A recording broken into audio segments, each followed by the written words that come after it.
بسم الله الرحمن الرحيم. ياسين والقرآن الحكيم إنك لمن المرسلين على صراط مستقيم تنزيل العزيز الرحيم لتنذر قوما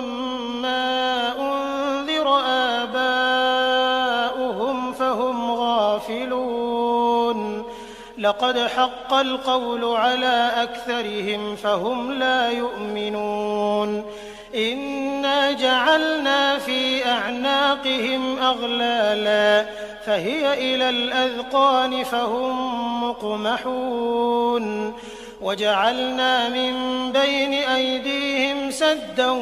ومن خلفهم سدا فأغشيناهم فهم لا يبصرون وسواء عليهم أأنذرتهم أم لم تنذرهم لا يؤمنون إنما تنذر من اتبع الذكر وخشي الرحمن بالغيب فبشره بمغفرة وأجر كريم إنا نحن نحيي الموتى ونكتب ما قدموا وآثارهم وكل شيء أحصيناه في إمام مبين واضرب لهم مثلا أصحاب القرية إذ جاءها المرسلون إذ أرسلنا إليهم 2 فكذبوهما فعززنا بثالث فقالوا إنا إليكم مرسلون قالوا ما أنتم إلا بشر مثلنا وما أنزل الرحمن من شيء إن أنتم إلا تكذبون قالوا ربنا يعلم إنا إليكم لمرسلون وما علينا إلا البلاغ المبين قالوا إنا تطيرنا بكم لئن لم تنتهوا لنرجمنكم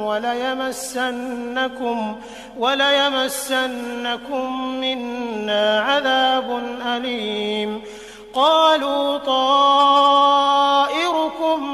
معكم أئن ذكرتم بل أنتم قوم مسرفون وجاء من أقصى المدينة رجل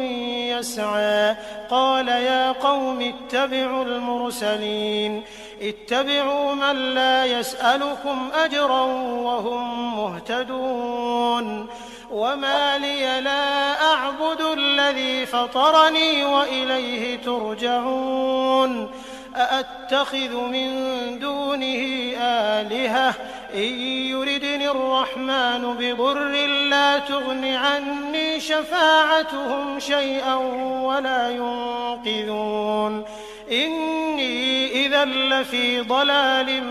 مبين إني آمنت بربكم فاسمعون قيل ادخل الجنة قال يا ليت قومي يعلمون بما غفر لي ربي وجعلني من المكرمين وما أنزلنا على قومه من بعده من جند من السماء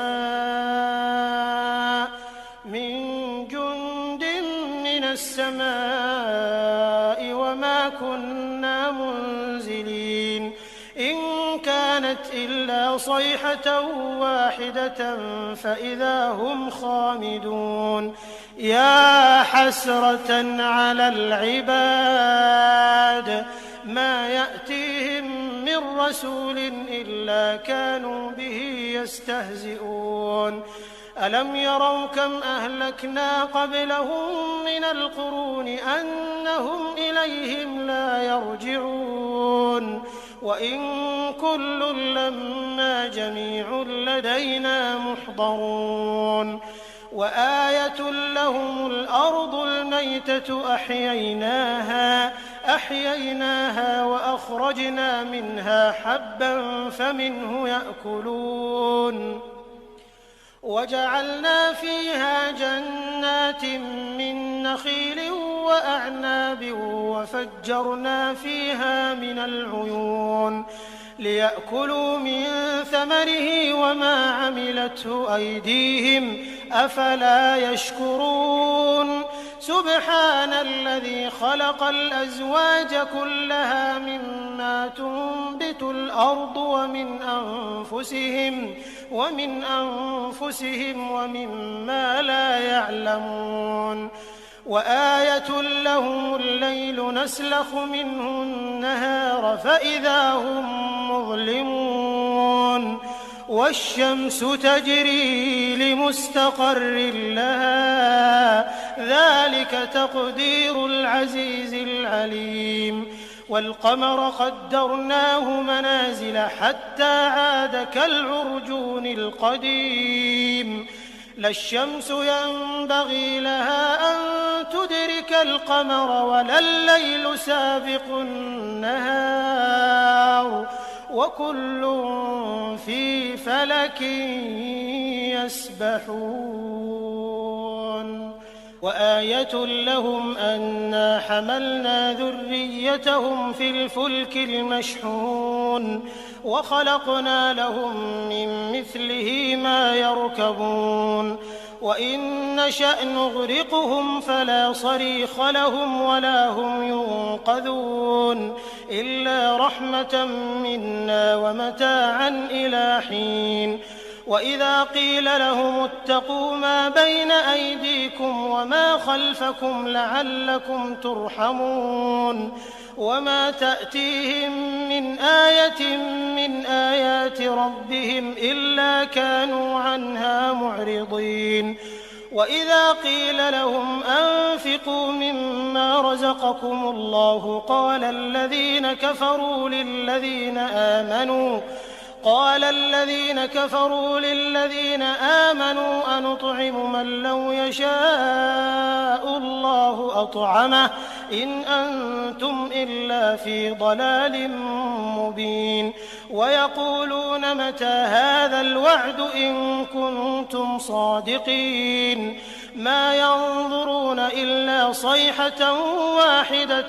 تأخذهم وهم يخصمون فلا يستطيعون توصية ولا إلى أهلهم يرجعون ونفخ في الصور فإذا هم من الأجداث إلى ربهم ينسلون قالوا يا ويلنا من بعثنا من مرقدنا هذا ما وعد الرحمن وصدق المرسلون إن كانت إلا صيحة واحدة فإذا هم جميع لدينا محضرون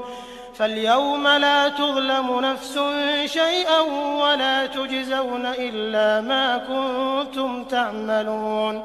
إن أصحاب الجنة اليوم في شغل فاكهون هم وأزواجهم في ظلال على الأرائك متكئون لهم فيها فاكهة ولهم ما يدعون سلام قولا من رب رحيم وامتازوا اليوم أيها المجرمون ألم أعهد إليكم يا بني آدم ألا تعبدوا الشيطان إنه لكم عدو مبين وأن اعبدوني هذا صراط مستقيم ولقد أضل منكم جبلا كثيرا أفلم تكونوا تعقلون هذه جهنم التي كنتم توعدون اصلوها اليوم بما كنتم تكفرون اليوم نختم على أفواههم وتكلمنا أيديهم وتشهد أرجلهم بما كانوا يكسبون ولو نشاء لطمسنا على أعينهم فاستبقوا الصراط فأنى يبصرون ولو نشاء لمسخناهم على مكانتهم فما استطاعوا مضيا ولا يرجعون ومن نعمره ننكسه في الخلق أفلا يعقلون وما علمناه الشعر وما ينبغي له إن هو إلا ذكر وقرآن مبين لينذر من كان حيا ويحق القول على الكافرين أولم يروا أنا خلقنا لهم مما عملت أيدينا أنعاما فهم لها مالكون وذللناها لهم فمنها ركوبهم ومنها يأكلون ولهم فيها منافع ومشارب أفلا يشكرون واتخذوا من دون الله آلهة لعلهم ينصرون لا يستطيعون نصرهم وهم لهم جند محضرون فلا يحزنك قولهم إنا نعلم ما يسرون وما يعلنون أولم ير الإنسان أنا خلقناه من نطفة فإذا هو خصيم مبين وضرب لنا مثلا ونسي خلقه قال من يحيي العظام وهي رميم قل يحييها الذي أنشأها أول مرة وهو بكل خلق عليم الذي جعل لكم من الشجر الأخضر نارا فإذا أنتم منه توقدون أوليس الذي خلق السماوات والأرض بقادر على أن يخلق مثلهم بلى وهو الخلاق العليم إنما أمره إذا أراد شيئا أن يقول له كن فيكون فسبحان الذي بيده ملكوت كل شيء وإليه ترجعون بسم الله الرحمن الرحيم الرحمن علم القرآن خلق الإنسان علمه البيان الشمس والقمر بحسبان والنجم والشجر يسجدان والسماء رفعها ووضع الميزان ألا تطغوا في الميزان وأقيموا الوزن بالقسط ولا تخسروا الميزان والأرض وضعها للأنام فيها فاكهة والنخل ذات الأكمام والحب ذو العصف والريحان فبأي آلاء ربكما تكذبان خلق الإنسان من صلصال كالفخار وخلق الجان من مارج من نار فبأي آلاء ربكما تكذبان رب المشرقين ورب المغربين فبأي آلاء ربكما تكذبان مرج البحرين يلتقيان بينهما برزخ لا يبغيان فبأي آلاء ربكما تكذبان يخرج منهما اللؤلؤ والمرجان فبأي آلاء ربكما تكذبان وله الجوار المنشآت في البحر كالأعلام فبأي آلاء ربكما تكذبان كل من عليها فان ويبقى وجه ربك ذو الجلال والإكرام والإكرام فبأي آلاء ربكما تكذبان يسأله من في السماوات والأرض كل يوم هو في شأن فبأي آلاء ربكما تكذبان سنفرغ لكم أيها الثقلان فبأي آلاء ربكما تكذبان يا معشر الجن والإنس إن استطعتم أن تنفذوا من أقطار السماوات والأرض فانفذوا لا تنفذون إلا بسلطان فبأي آلاء ربكما تكذبان يرسل عليكما شواظ من نار ونحاس فلا تنتصران فبأي آلاء ربكما تكذبان فإذا انشقت السماء فكانت وردة كالدهان فبأي آلاء ربكما تكذبان فيومئذ لا يسأل عن ذنبه إنس ولا جان فبأي آلاء ربكما تكذبان يعرف المجرمون بسيماهم فيؤخذ بالنواصي والأقدام فبأي آلاء ربكما تكذبان هذه جهنم التي يكذب بها المجرمون يطوفون بينها وبين حميم آن فبأي آلاء ربكما تكذبان ولمن خاف مقام ربه جنتان فبأي آلاء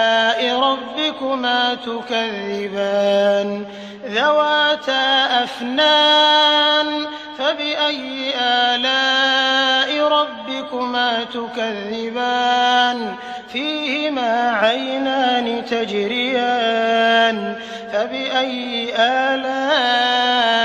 ربكما تكذبان فيهما من كل فاكهة زوجان فبأي آلاء ربكما تكذبان متكئين على فرش بطائنها من استبرق وجنى الجنتين دان فبأي آلاء ربكما تكذبان فيهن قاصرات الطرف لم يطمثهن إنس قبلهم ولا جان فبأي آلاء ربكما تكذبان كأنهن الياقوت والمرجان فبأي آلاء ربكما تكذبان هل جزاء الإحسان إلا الإحسان فبأي آلاء ربكما تكذبان ومن دونهما جنتان فبأي آلاء ربكما تكذبان مدهامتان فبأي آلاء ربكما تكذبان فيهما عينان نضاختان فبأي آلاء ربكما ربكما تكذبان فيهما فاكهة ونخل ورمان فبأي آلاء ربكما تكذبان فيهن خيرات حسان فبأي آلاء ربكما تكذبان حور مقصورات في الخيام فبأي آلاء ربكما تكذبان لم يطمثهن إنس قبلهم ولا جان فبأي آلاء ربكما تكذبان متكئين على رفرف خضر وعبقري حسان فبأي آلاء ربكما تكذبان تبارك اسم ربك ذي الجلال والإكرام. بسم الله الرحمن الرحيم. ياسين والقرآن الحكيم إنك لمن المرسلين على صراط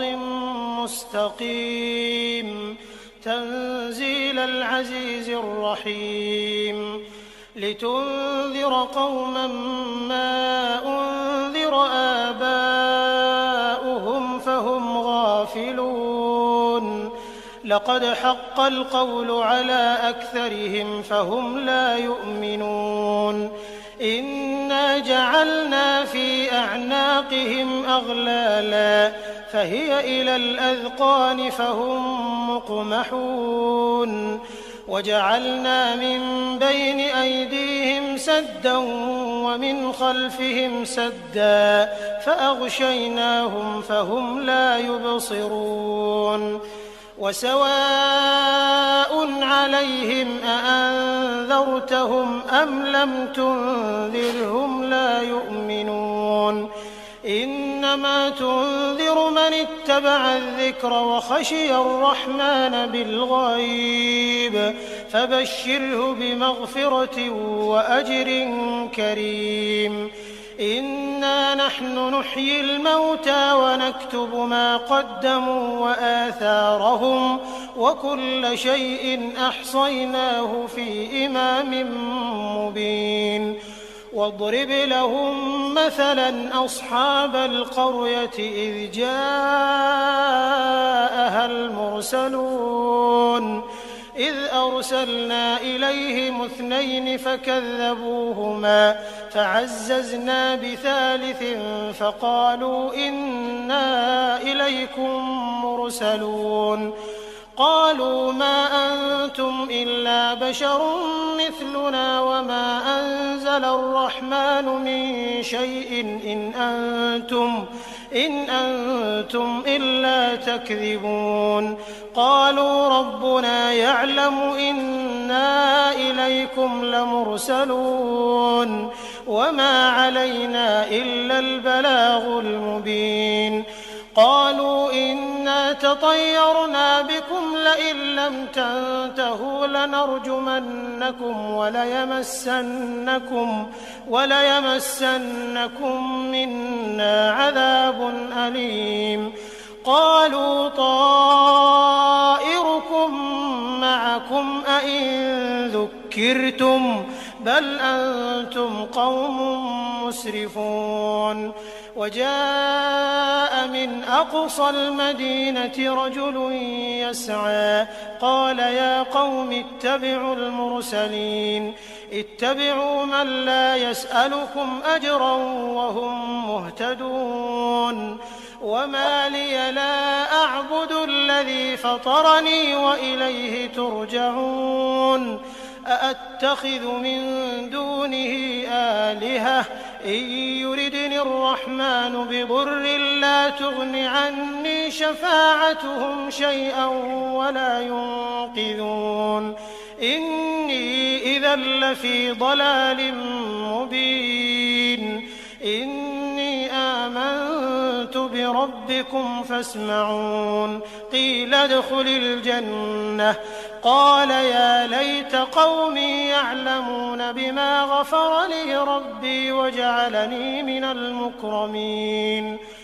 وما أنزلنا على قومه من بعده من جند من السماء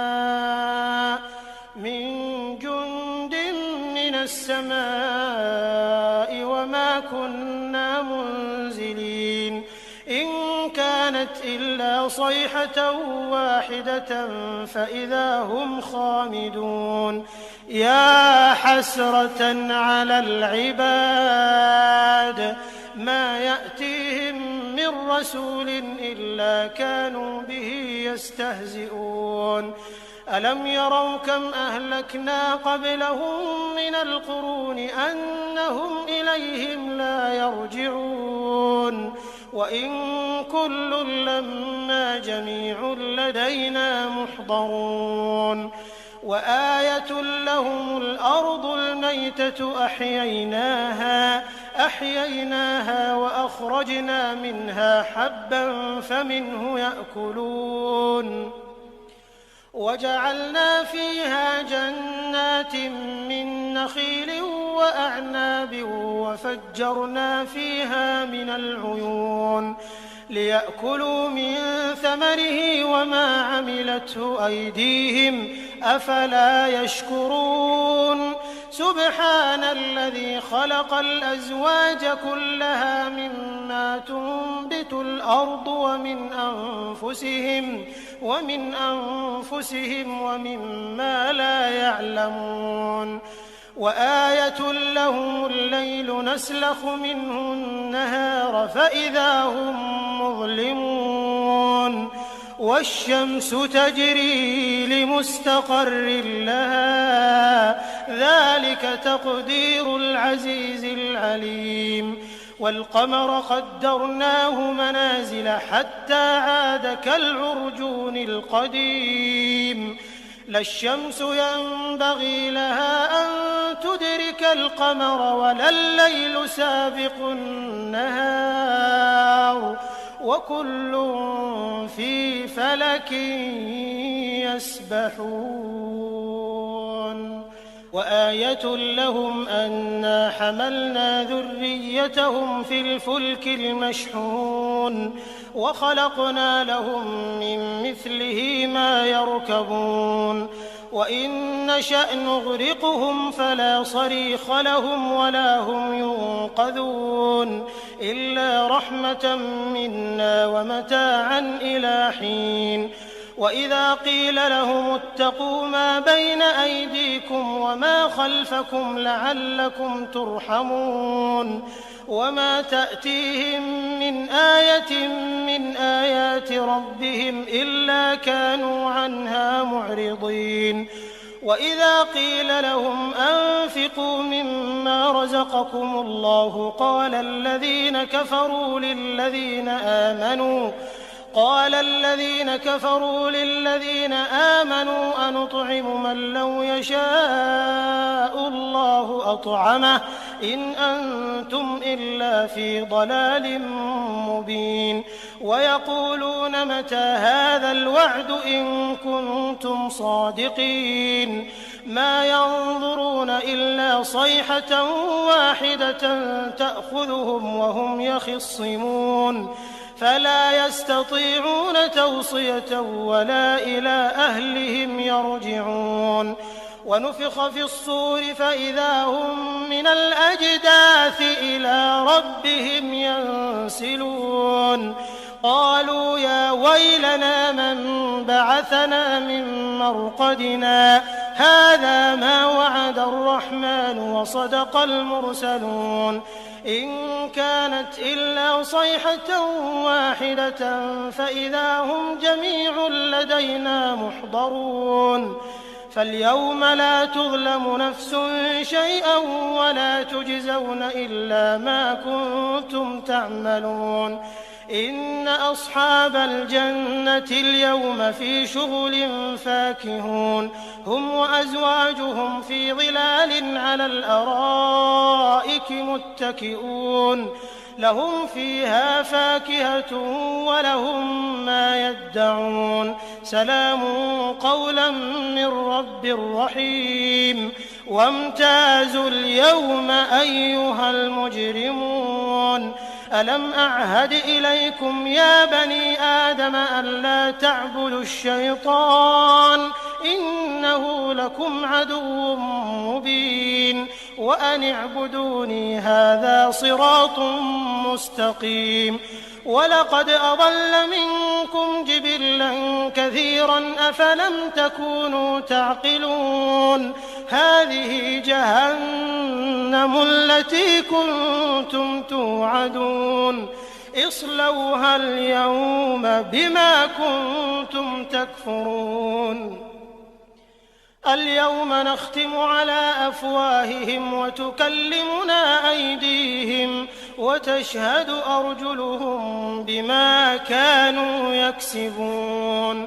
ولو نشاء لطمسنا على أعينهم فاستبقوا الصراط فأنى يبصرون ولو نشاء لمسخناهم على مكانتهم فما استطاعوا مضيا ولا يرجعون ومن نعمره ننكسه في الخلق أفلا يعقلون وما علمناه الشعر وما ينبغي له إن هو إلا ذكر وقرآن مبين لينذر من كان حيا ويحق القول على الكافرين أولم يروا أنا خلقنا لهم مما عملت أيدينا أنعاما فهم لها مالكون وذللناها لهم فمنها ركوبهم ومنها يأكلون ولهم فيها منافع ومشارب أفلا يشكرون واتخذوا من دون الله آلهة لعلهم ينصرون لا يستطيعون نصرهم وهم لهم جند محضرون فلا يحزنك قولهم إنا نعلم ما يسرون وما يعلنون أولم ير الإنسان أنا خلقناه من نطفة فإذا هو خصيم مبين وضرب لنا مثلا ونسي خلقه قال من يحيي العظام وهي رميم قل يحييها الذي أنشأها أول مرة وهو بكل خلق عليم الذي جعل لكم من الشجر الأخضر نارا فإذا أنتم منه توقدون أوليس الذي خلق السماوات والأرض بقادر على أن يخلق مثلهم بلى وهو الخلاق العليم إنما أمره إذا أراد شيئا أن يقول له كن فيكون فسبحان الذي بيده ملكوت كل شيء وإليه ترجعون